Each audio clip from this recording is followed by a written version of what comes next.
Transformation of sinusoidal functions. I'm Anil Kumar, and in this video I'm going to teach you how to sketch a graph of sinusoidal transform function.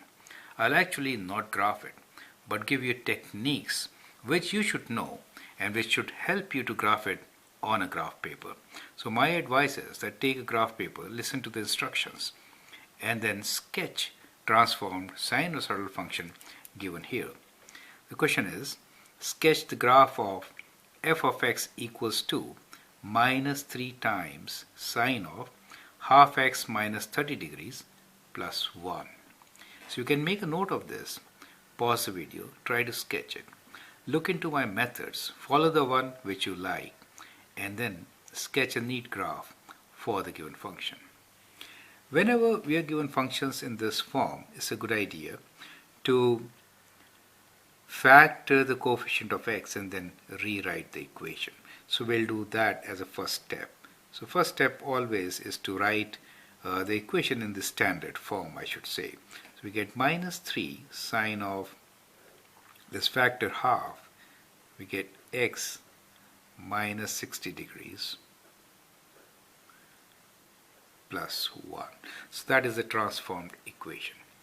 When we say this is the transformed equation, then if the points x and y lie on the original function, let us say on the original function we have a point x and y, then on the transformed function the point should be, as far as the x value is concerned, it gets multiplied by 2. So let me write this as 2x and then 6 units to the right, 60 units to the right, that is plus 60. So that is the x coordinate. And the transformed y coordinate will be, you have to multiply the original by minus 3. So let me write minus 3y plus 1. So that is how the points get transformed. So that gives you an idea that one way to sketch the transformed function is to take the key points, right? Do the required calculation and sketch the function. Now for a sinusoidal function, which let me sketch here a small one. Okay, for a sinusoidal function we are looking for a graph like this. This is sine x, right, where these points are 1 and minus 1. This is 360, right? Time period is 360 from 0. So that is basic sinusoidal function. And for this sinusoidal function, the critical points which we consider are these points, right? These are your critical points. Let's write them down. So we have 0, 0 at the origin. Then this is at 90. So at 90 degrees it is 1. At 180 degrees it is 0. So 180 degrees it is 0.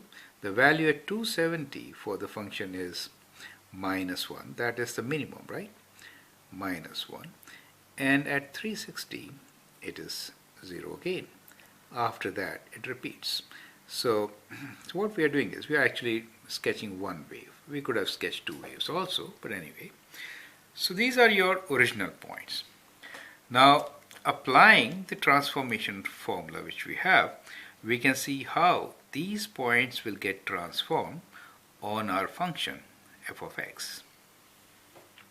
Now if I apply this transformation, then the x point will become 2 times 0 plus 60, that means 60 degrees, and the y point will be 0 plus 1, so it will be 1. When it is 90 degrees, we might use a calculator, right, at times, so let me keep it handy. Okay, so 90 degrees times 2 is 180, and when you multiply, when you add 180 plus 60, you get 240, right? You can do this calculation. So it is 240, and 1 times minus 3 is minus 3, minus 3 plus 1 is minus 2. So you get minus 2 here. 180 twice is 360. Adding 60 to 360, you get 420 degrees, right? And for 0, you get 1. 270 twice is 540 plus 60 is 600, so you get 600 here. And for minus 1 times minus 3 will be plus 3, and plus 3 plus 1 is plus 4. And then 360 twice is 720, plus 720 plus 60 is 780, so we get 780, and for 0 the y value will be 1.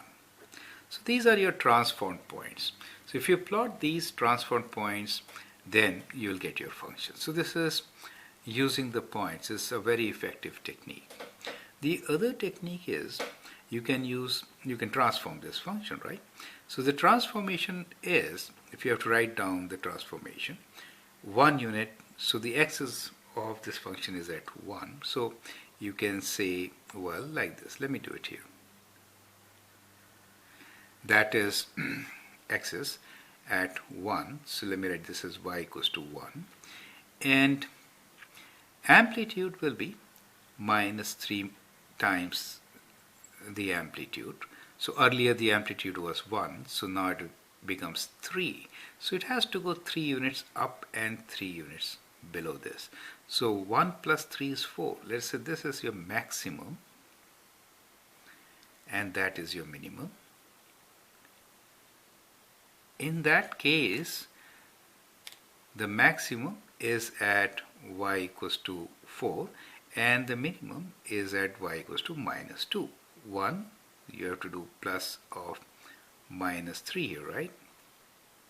You have to add 3 here, right? Take away 3 and add 3 to get your extreme points, right? Now the starting point, there's a phase shift, is by 60 units. So the wave actually starts from 60 units from the origin. So it doesn't really start at the origin, right? So it starts from 60 units. And the first point is reflected, so it remains there itself. But then the maximum will be, so the wave will be kind of like this. First you have to reflect it, that means it will be going down, right? And then it is horizontally stretched, so it becomes wider. And it moves 60 degrees to the right and 1 degree up. So it's kind of coming down, right? So the wave for you will be from 60 and 1. So it starts at 1 right here. Then it comes down, goes to maximum, right? And then goes, maximum in the lower side, I should say minimum. So basically the wave will be kind of like this. Correct? So that is how your sine wave is going to be. I'm not doing it on a grid. And these points, as you can see, have also moved 60 degrees to the right. And you'll also notice that the time period has also increased. It becomes, from 0 it is 60 units, and this point here will be at 780. That is 720 plus 60, 780. So that is how your wave is going to be, right? Major characteristics you can get from here itself, and those two are, since you know the k is half, time period t is equals to 360 degrees divided by half, which is 720 degrees. So the time period of your wave is 720 degrees. Amplitude A is 3. So amplitude is A, and axis is y equals to 1. Let me write here, y equals to 1 is the axis of your wave. So these parameters also help you to sketch a sinusoidal function. I think with this kind of knowledge, you should be in a position to sketch any sinusoidal function. So my recommendation is, take a graph paper, think about the best way of sketching it, and do the needful. Thank you, and I hope this video helps you to sketch a nice sinusoidal function. Thank you, and all the best.